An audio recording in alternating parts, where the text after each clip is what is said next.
तहमीना साहिबा, thank you very much for joining us. Madam, मुझे सबसे पहले ये कह दीजिए, वज़ीर आज़म साहब मॉस्को में हैं, दौरे की टाइमिंग कितनी दुरुस्त है, समझती हैं आप? जंग छिड़ चुकी है, क्या ऐसे में इस दौरे को मुख्तसर किया जाना था, ये जो शेड्यूल के मुताबिक रखना ही बेहतर है?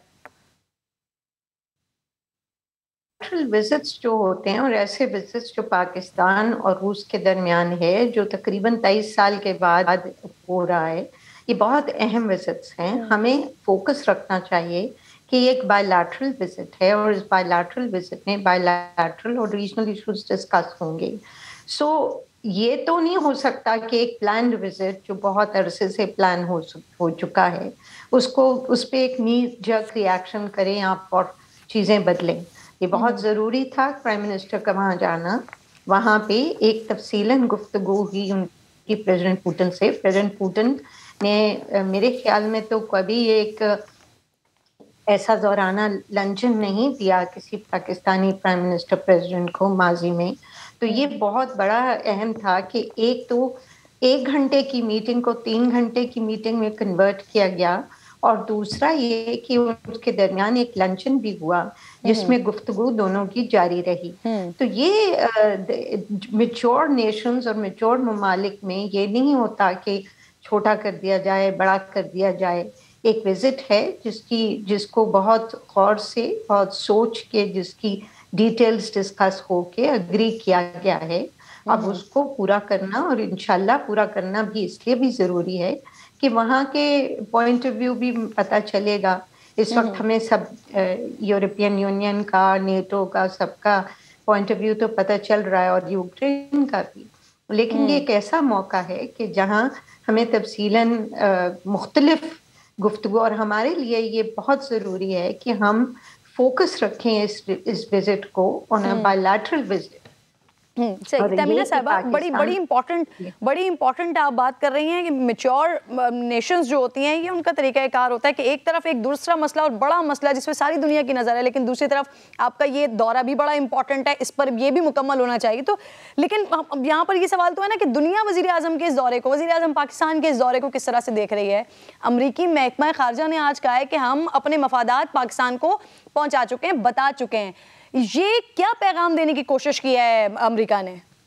देखिए, अमेरिका ने बेसिकली ये कहा है कि हमने अपनी जो सिचुएशन थी, उनके ख्याल में जो होने वाली थी या हो सकती थी, उसको इन्फॉर्म कर दिया था, बता दिया था कि भाई उनके ख्याल में यूक्रेन में ये मसाइल हैं।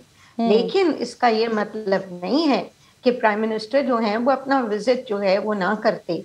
टाइमिंग वाइमिंग की तो बात ही नहीं होती बड़े ममालिक के दरमियान और अहम ममालिक के दरमियान।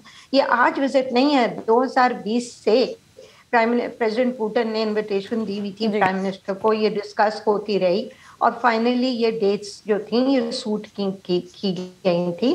जो यूक्रेन में हुआ वो तो यूक्रेन में बहुत महीनों से हो रहा था। उसके दरमियान में कई हेड्स ऑफ स्टेट ने विजिट किया है रूस को, उन पे तो कोई सवाल नहीं किया गया, यहाँ तक कि पुतिन ने खुद भी विजिट किया हिंदुस्तान को। तो ये बातें जो हैं, ये I think we need to deal, हमें इन तमाम मामलात को एक, जैसे मैंने कहा, एक मैच्योरिटी से डील करने की ज़रूरत है। मैडम, मुझे बताइएगा, क्या रूस और पाकिस्तान के दरमियान एतमाद का फुकदान इस एक दौरे से दूर हो सकता है, या पाकिस्तान को मजीद कोशिश करना होगी, करते रहना होगी? देखिए, एतमाद का फुकदान जो आप जिक्र कर रही हैं, ये बहुत अरसे से इस पे काम हो रहा था और बहुत अरसे से गुफ्तगू जारी थी। पाकिस्तान ने बहुत सारे इंस्टीट्यूशनल तरीके से रूस के साथ ताल्लुकात किए हैं। मेरी खुद कई मुलाकातें हुई थी अपने काउंटर पार्ट्स के साथ, और कॉन्वर्सेशंस हुई थी, अहम कॉन्वर्सेशंस हुई थी। इसके अलावा जो रूस है वो मुसलसल अफ़गानिस्तान में बहुत उसका इंटरेस्ट रहा है ऑब्वियसली, और वो जो ट्राइपार्टाइट टॉक्स थी पाकिस्तान, चीन और रूस की, उसमें हिस्सा लेता रहा है। तो बहुत सारी ऐसी चीज़ें जो माजी में मुश्किल थी, वो उस पर बहुत कुछ काम हो चुका था, और प्राइम मिनिस्टर खुद की कई मुलाकातें हो चुकी थी पुतिन साहब के साथ, जिसमें Bishkek SCO head of state meeting में उनकी मुलाकात हुई सही। आप कह रही हैं काफी अरसे से कोशिशें हो रही थी। मैडम, यूरोपीय यूनियन, बर्तानिया ने धमकी दी है कि रूस पर अब तक की सबसे बड़ी और संगीन पाबंदियां लगाएंगे। क्या हो सकती हैं ये पाबंदियां, और इससे रशिया को कितना नुकसान उठाना पड़ेगा? यूक्रेन रशिया और यूरोप के दरमियान तिजारती पुल की हैसियत रखता है। अब यूरोप के लिए रशिया की ट्रेड कितनी मुतासिर होगी? देखिए, जो रूस है वो बहुत बड़ा supplier of gas and energy है यूरोप जी, और जर्मनी उसमें सबसे आगे था और ममालिक भी बहुत आगे हैं। तो इसका बंद करना गैस की सप्लाई का तकलीफ तो देगा लोगों को, लेकिन जिस तरह हमने हमेशा कहा है कि तमाम मामलात को डिप्लोमेसी से डील करने की जरूरत है। तो डिप्लोमेसी जो है वो अब देखिए आगे क्या होता है कि क्या डिप्लोमेसी जो है उसमें कोई पेशरफ्त होगी कि नहीं होगी। ये तो कल हुआ। उन्होंने कहा कि रूस ने कहा कि हमने ऑपरेशंस, लिमिटेड ऑपरेशंस शुरू किए हैं उसके यूक्रेन में। तो ये तो फौरन रिएक्शन था जो नेटो का और ईयू का। अब देखने में और है कल बड़ा इंपॉर्टेंट इस पर इजलास भी होने जा रहा है। बहुत शुक्रिया।